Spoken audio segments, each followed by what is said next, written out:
नमस्कार। कल यानी 19 अगस्त 2026 को गुरु गोबिंद सिंह इंद्रप्रस्थ यूनिवर्सिटी GGSIPU ने एक नोटिफिकेशन जारी किया अपनी वेबसाइट के ऊपर, ये कहते हुए कि अब जो स्पॉट राउंड 2 में जो भी अपग्रेडेशन होगा, जो एडमिशन होगा, that would be subject to the outcome of PIL filed by Justice for All WPC number 11920 of 2026।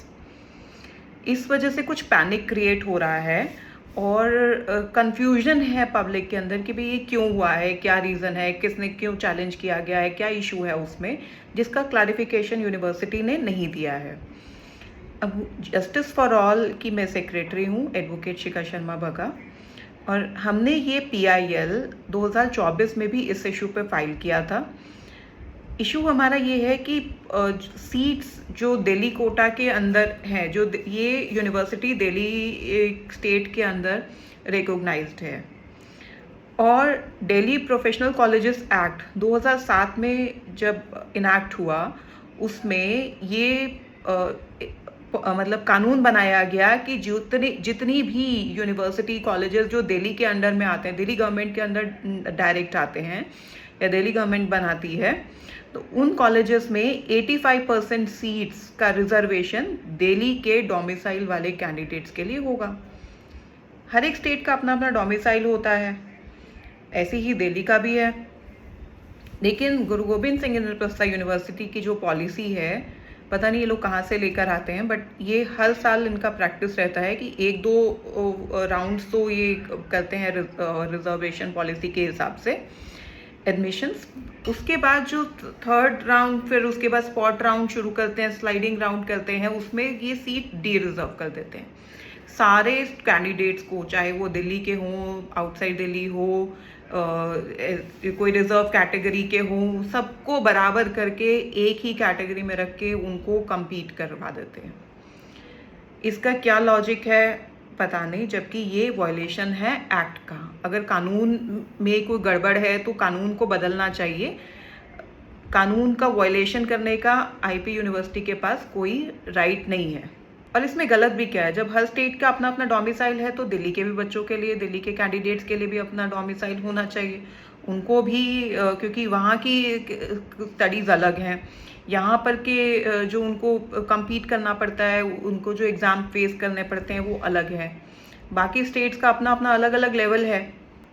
इसी पॉलिसी को चैलेंज करने हमने 2024 में ये PIL फाइल किया था कि ये रिजर्वेशन की पावर यूनिवर्सिटी के पास कहाँ से आती है।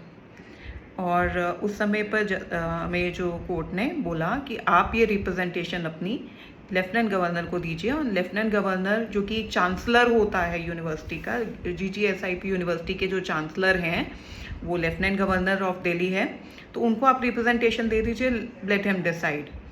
ठीक है, वेल एनफ, हमने रिप्रेजेंटेशन दिया लेफ्टिनेंट गवर्नर को। लेफ्टिनेंट गवर्नर ने उस पर डिसीजन लिया 2025 में, और हमें जो रिप्लाई दिया गया from the office of lieutenant governor, कोई पुराना केस जो कि 2007 से पहले का एक केस सुप्रीम कोर्ट ने एक डिसीजन लिया था, वो भी एक टेम्पररी डिसीजन लिया गया था कि अगर कुछ थोड़ी बहुत सीट्स बच जाती हैं रिजर्व कैटेगरीज की, और कोई रिजर्व कैटेगरी का कैंडिडेट आपके पास नहीं है, इन दैट केस वो सीट्स आप उसमें आप डी रिजर्व कर सकते हैं।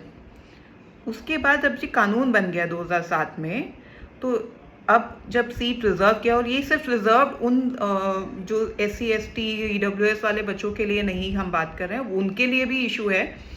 और स्पेशली हम जो अभी हमारा है कि 85% seats as per Delhi professional colleges act, 85% seat Delhi के डोमिसाइल वाले कैंडिडेट्स को मिलनी चाहिए, उनके लिए रिजर्व होना चाहिए।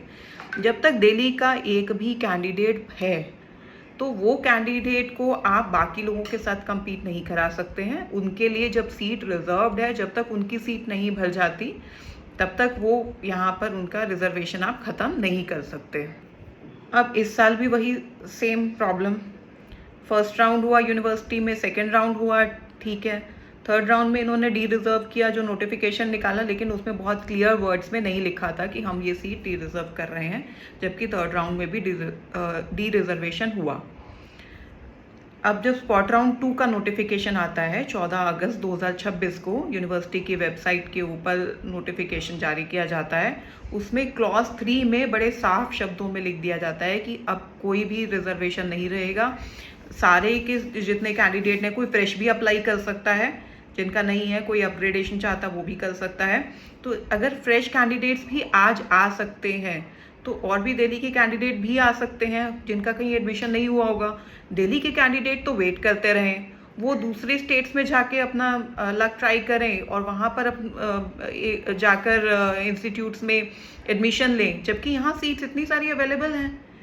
ये कोई हम 1-2 सीट्स के बारे में बात नहीं कर रहे। आप वेबसाइट पर जाकर देखेंगे तो आपको पता चलेगा यूनिवर्सिटी ने जो पब्लिश किया है, एक कोर्स के ऊपर 6-6, 7-7 हज़ार सीट खाली पड़ी हुई है। बीटेक, बीबीए, एलएलबी, बहुत सारे कोर्सेज में सीट्स हैं, अभी भी खाली है।